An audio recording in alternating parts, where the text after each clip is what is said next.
People,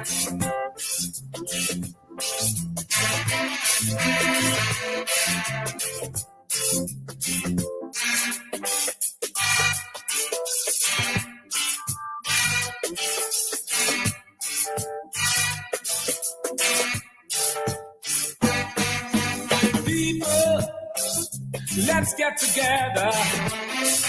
Stop all this fussing and fighting. Let's love one another. You gotta help your mother, help your father, help your brothers, help your sisters, help your neighbors and your friends. We are one people, one nation, one destiny. Everybody, y'all. One people, one nation, one destiny. Yeah. All right. Hey, good night and welcome to another program, another episode of AWI. That's Anansi Web Education with President President David Arthur Granger, president from 2015 until 2020. We started to see some changes for the better of Guyana. There's a heck of a lot of cleaning up. But congratulations to David Granger and his administration under the coalition government, shooting and killing and disappearance of young men, and all manner of things, extrajudicial killings, death squads, killing squads, all manner of things. We saw that return of a level of peace that we have never, for decades at least, over 2 decades, 2+ decades, never experienced in that country. President Granger, good evening and welcome again to Anansi Web Education. Thank you for having me on the program. It's always an educational experience for me to be on the program and interact with your audience. Thank you. You know, before we get into today's topic, I oftentimes wonder when you took office and had to clean up the mess left behind, 23+ years of that mess. One of the things that your administration targeted in terms of law and order, you must have gotten into office being concerned with the amount of young men that were actually murdered under questionable circumstances. Was that one of the reasons why you focused mainly on keeping mothers calm throughout the country, wives calm, so that whenever their husbands or their loved ones leave the house, that they can return in peace? What was the whole thing behind your administration? There were several concerns when I entered office. And one of the concerns was, of course, social cohesion. The fact that I was aware that society is badly divided and that certain sections of society had been stereotyped in the previous 23 years, and they became undeservingly victims of violence, particularly by the Target Special Squad. And I realized that public security, that's why I changed the name from Home Affairs, which is a colonial term. You know, they spoke about foreign affairs, you know, in the empire, and home affairs inside of Britain. But I changed the name to public security because it meant that the public must be secure. And it was a concern. There were a lot of unanswered questions. I made some promises, and I regret that I wasn't able to fulfill those promises because, as one commissioner of police said, that many of the witnesses had been killed. This, you know, if it wasn't so grim, it would be laughable that, you know, a string of crimes over a period of a decade, and actually the witnesses had been eliminated. And I did embark on one major inquiry, and I discovered it was true. Those people who knew what went on had refused to say anything sensible. And the other people who knew were dead. So I knew that social cohesion was a big problem, and we cannot have, I say, peace and safety when society is badly divided. And unfortunately, I see some of those rifts opening up again. So social cohesion is still valid in my um, way of thinking, my way of running a country. And secondly, human safety. You cannot have a safe country if border communities, border villages, indigenous villages are under attack by syndicatos. You cannot have safety when some villages have been stereotyped and have been degraded, um, especially on the coastland, and are deprived of certain benefits that they do. We can't have a cohesive society if certain people, are given, buckets and brooms to clean up the streets or nothing at all, and other people go off to universities, and so society is going to end up being divided. So a lot has to do not with building stadiums and highways, but a lot has to do with the quality of life. And unless there is a greater thrust towards equality, unless there's a thrust towards educating everybody, unless there's a greater thrust towards equality between hinterland and coastland, and between town and village, and between ethnic groups, this society will remain divided, and a divided society is a dangerous place to live in. So a lot of my energy, I know I've been criticized for that, not for building stadiums and bridges, but for giving people a high quality of life. And I think within the limited resources we had at that time, we didn't have $1 trillion budget, but within the limited resources we had, we did our best for public servants, for nurses, for teachers, for pensioners, and for people who were at the bottom of the economic ladder. And I do believe that they had a better quality of life at the end of our tenure than they had at the beginning. Well said, and that is so true. It's factual. Nobody, in the right sense, can dispute what you just said there. Let's move on to our topic for today, and we get into the state violence, which is defined as the use of legitimate governmental authority to cause unnecessary harm and suffering to groups, individuals, and states. In Guyana, the state failed to use its authority to prevent harm and suffering, to protect citizens' lives, to preserve, citizens' lives, and to preserve law and order during the deadly decade of violence known as the Troubles, when several hundred persons were murdered. Uh, Many of those persons were murdered under Jack Deo's presidency. And hence my reason for starting off asking how you guys were able to minimize and we saw the numbers drop significantly of persons who were killed under questionable circumstances. But under the presidency, mainly of Jack Deo, known as the Troubles, several hundred persons were murdered. This leads me to my first question, Mr. Granger, but let's welcome all of our listeners. Good night. Good evening to all of you, wherever you are, whether in Guyana or outside of Guyana. My first question, Mr. Granger, how were poor people's lives affected during the Troubles? In the first place, whenever there is violence, particularly state violence, which is what we saw after 1999, the people who suffer first and the people who suffer most are the poor. And this is exactly what happened. They suffered first and they suffered most. In a way, you can say that they suffered from the deaths because they were the ones who were killed in larger numbers. They suffered from displacement. Some people had to leave their normal places of residence. They suffered from disappearances. Sometimes we don't know. I mean, I know that when I was in office, a mother would come to me, or I may go to some village, and a mother would come to me and say, "Oh, son went to see her girlfriend, and she never saw him again." So there were disappearances.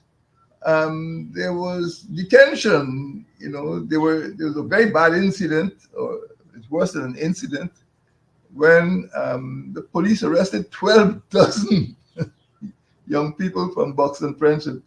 12 dozen Bucks. This is not Gaza.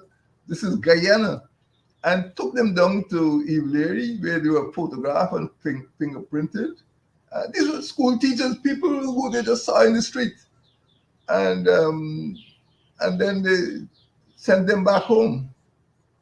And there was another occasion, I think in 2008, just before the PPP Congress on the East Bank, that another 6 dozen young boys in Agricola. Why Agricola and Buxton?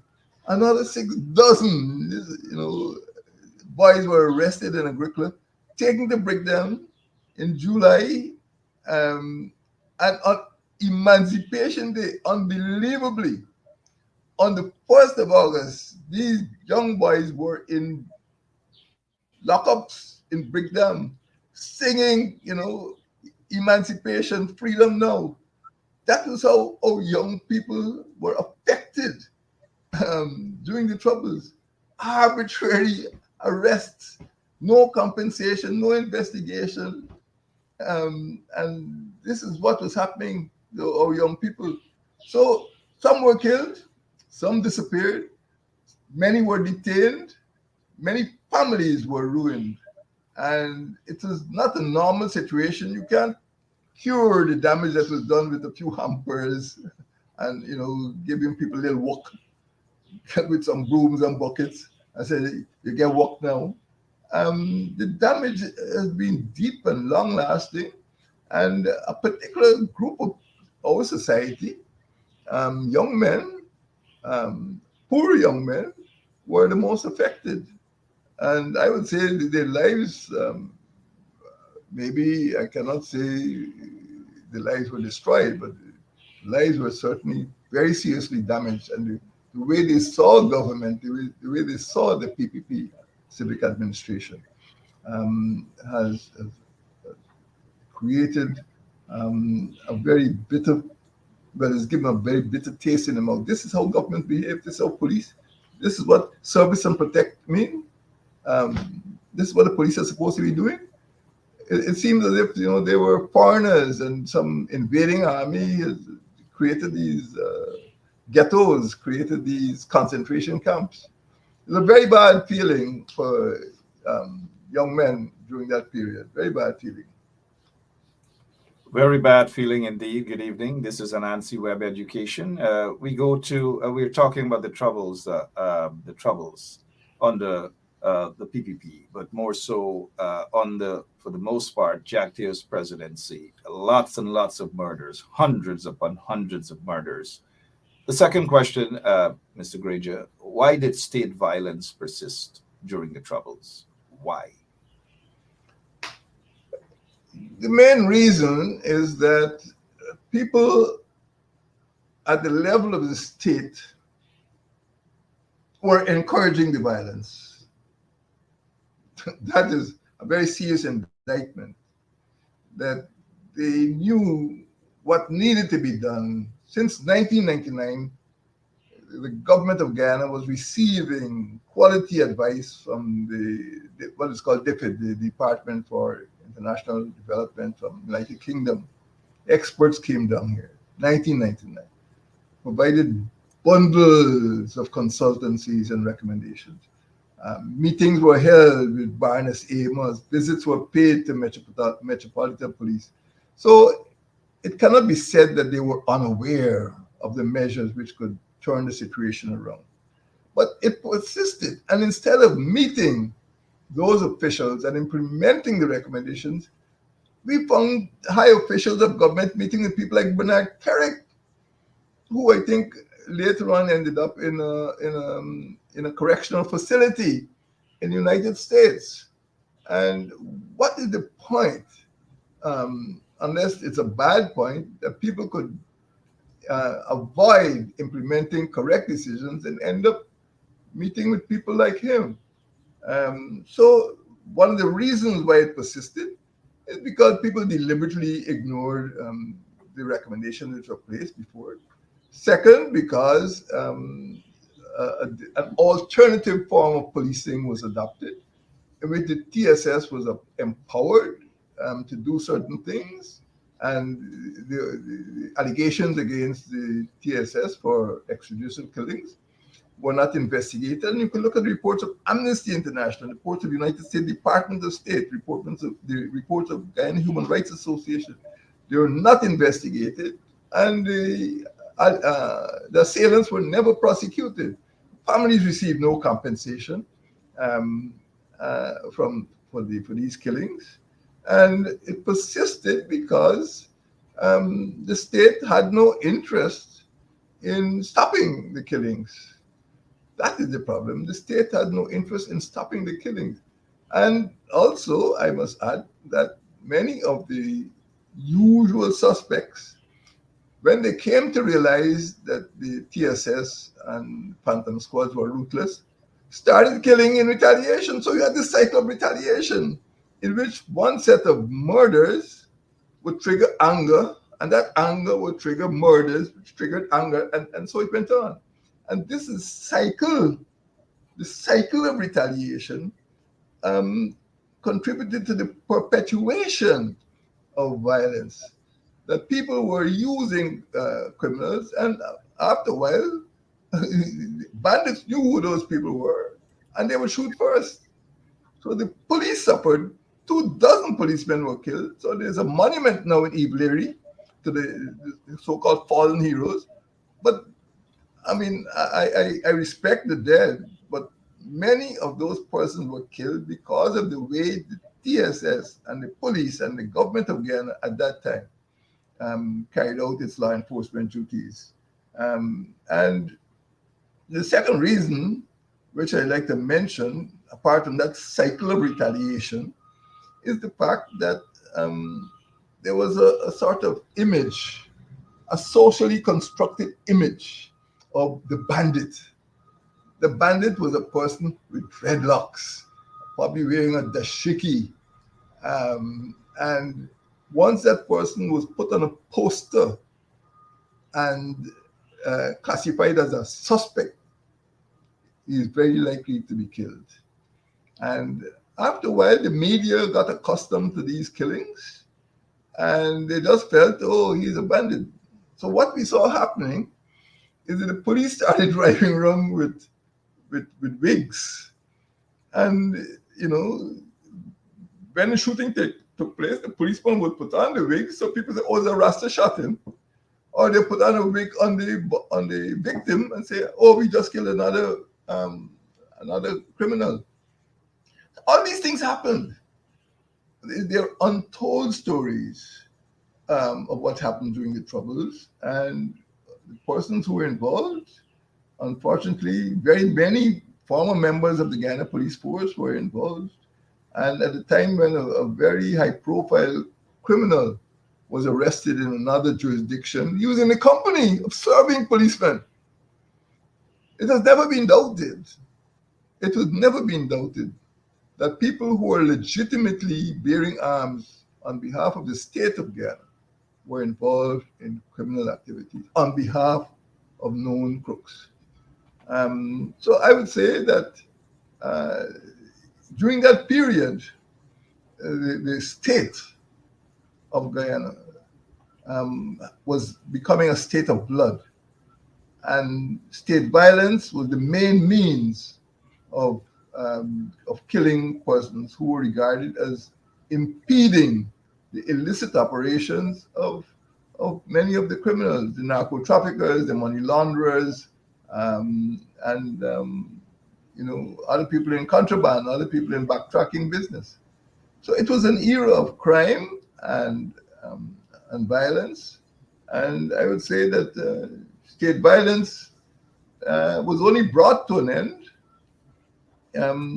when international community started to impose sanctions, started to insist that the Minister of Home Affairs be brought before a commission of inquiry, started to prevent the government of Guyana from getting certain assistance, started to suspend the visas. I remember in one case, the very day on which a certain person was appointed commissioner of police, his visa was suspended. We had ministers whose visas were suspended.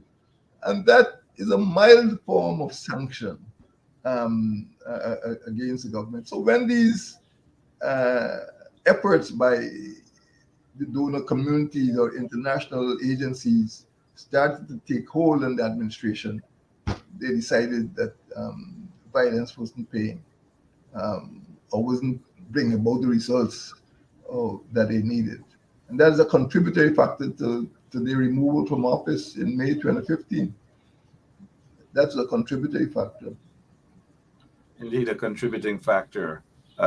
Before we go to our final question, though, I'm sure that there are some folks who might be asking, even though you did mention earlier that witnesses have died. I'm sure most of them died under questionable circumstances, especially for major crimes. Police involvement in certain crimes and death squads and former policemen. People thought that maybe your government would have actually go after these individuals to ensure that there was justice. Just if you wish to spend a minute or so to comment on that before our final question. We did try, and it, I regret having to refer to the old adage, dead men tell no tales. And it is clear to me that those persons who were alive either feared for their lives and wouldn't speak, or were themselves involved in criminal activities and did not want to implicate their colleagues or themselves. And the most important thing is that the people who were accused of committing those offenses have been killed. And I don't think many Guyanese were surprised last year at the time of the death of the former head of the presidential secretariat, when it was announced that some of what happened, or that the person who died there will go to his grave with these secrets. And people were terribly worried, because the family of Sasha came to see me. And if somebody in high positions who was in office during the Troubles had these secrets, why not bring relief to the families? Why hold on to those secrets? Why go around boasting, who committed the crimes in Bartica, who committed the crimes in Lusignan, who committed the crimes in Lindo Creek? If you have all these secrets, why not help your country by revealing who these assailants were, who the criminals were, and make life more comfortable? People are angry out there. The families of the people in Lindo Creek are angry because they can't get answers. The families of Sassa are angry. Families in Bartica are angry. Families of these dead policemen are angry. And if you have all this information, why not give it to the police? Why not give it to the DPP? And let us get the troubles behind us. Let us live normal lives. Life in Guyana is becoming very abnormal again. People are continuing to flee. People with university degrees are fleeing. 4 out of 5 of them are going away. Nurses are going away. People don't want to live here. Because life is not comfortable for the poor. And I would say that my administration, we tried and we realized that we were up against a wall. Many of the people who were involved in criminal activities during the Troubles between 1999 and 2009 are still around. The only people who are dead are the victims of those crimes. But many of the assailants are still alive, and there's no way they could be legally made to talk. We had an inquiry, and a lot of nonsense was spouted out. And we have not been able to get to the bottom. But there's one person in this country who seems to know everything about everything that happened during the Troubles. But he doesn't talk about that. One person indeed. we see troubles those years. We're seeing signs of it again.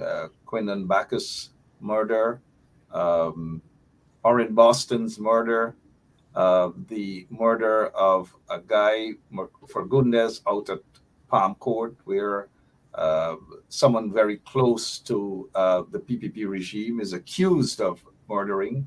So we are seeing a lot of these different things and the signs, and it's not looking good at all. Let's go to our final question, Mr. Granger. What was the impact of state violence on poor during the Troubles? The impact is still visible.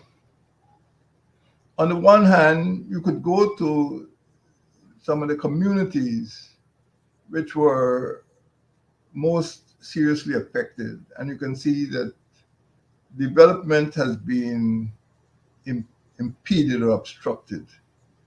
In my own visits to certain communities, I was told by young ladies that they could not use their address in the village. They had to use the address of some aunt living far away if they're applying for a job, because as soon as you put the name of that village, you know, you'll be told there are no vacancies.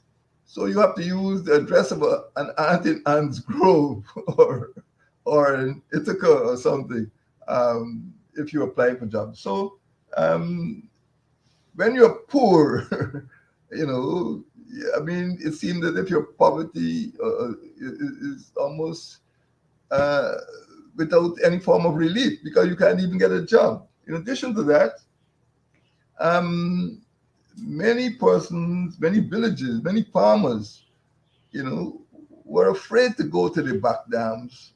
And sometimes, you know, the form of law enforcement was so harsh that the farms were ripped up, you know, and they just didn't have the will to go back into farming after that form of treatment. Only a few villages were affected, but you know the impact spread. And there is something which I call over and over again. You might have heard secondary impact. Children who were 3 or 4 years old in 2000 are now in their 20s. And this is what they saw on the streets. You know, at night they were told to lie down on the floor because the shooting was taking place. People in some villages could show you the bullet holes up to now. So there was a secondary impact. So many of those young people never learned how to solve problems by discussion or negotiation or consultation. They could only solve problems with violence. And it has gone into domestic violence, the homes. It has gone into school violence, as you can see. Sometimes between boys and girls and boys and girls. In some schools, they have Gaza gangs and gully gangs, you know. But obviously, violence has spread into the homes, into the schools, into the streets, into communities. And, you know, I would say that the secondary impact, people who saw what was happening in that decade, 2000, 2009, or thereabouts, 1999 to 2009, saw the police, people who should be trusted, people who should provide safety and succor to them, were the people who were barging into their houses. I think many of us would remember seeing policemen shooting victims in their beds and then dragging their bloody bodies from the bed through the house, through the street, dumping them in the back of some pickup. I remember, you know, one woman who was killed in Buxton. When she heard the shooting, she rushed to the nursery school to get her child, and she was killed on the way back. And she was just dumped in the back of a police SUV, and you saw these 2 feet sticking out. And people are being treated like, well, worse than dogs. People are being treated like dead meat during that period. So the impact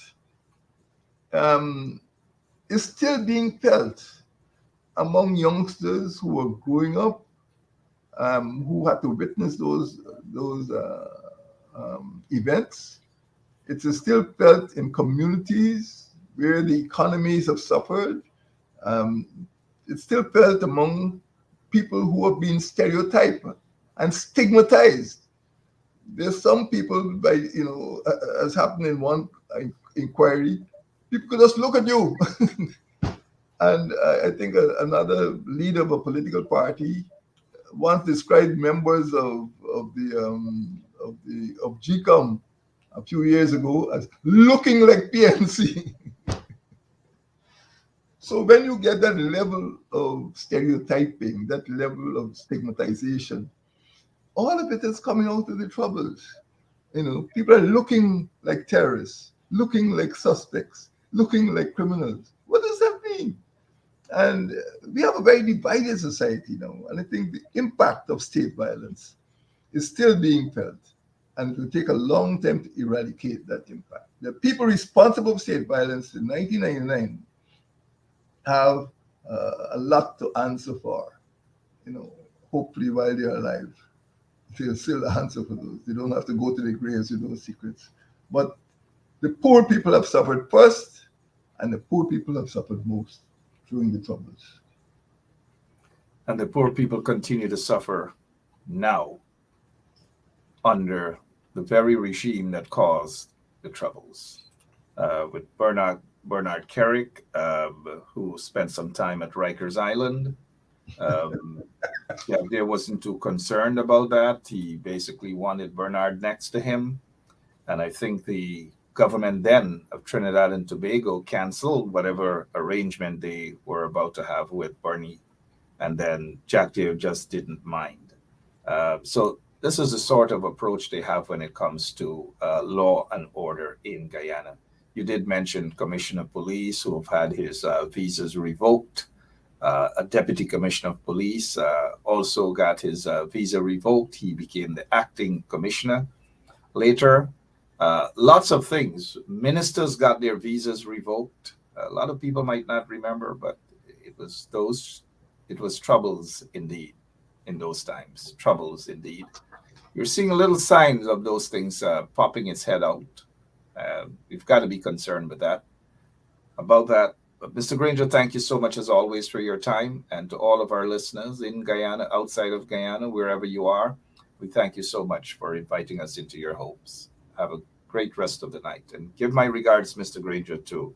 Thank you, and thank you for inviting me on this program, and let us continue to use this medium to educate Guyanese, not only about his past history, but educate them to be aware of what needs to be done to make Guyana a safer place for the next generation. Thank you and good night.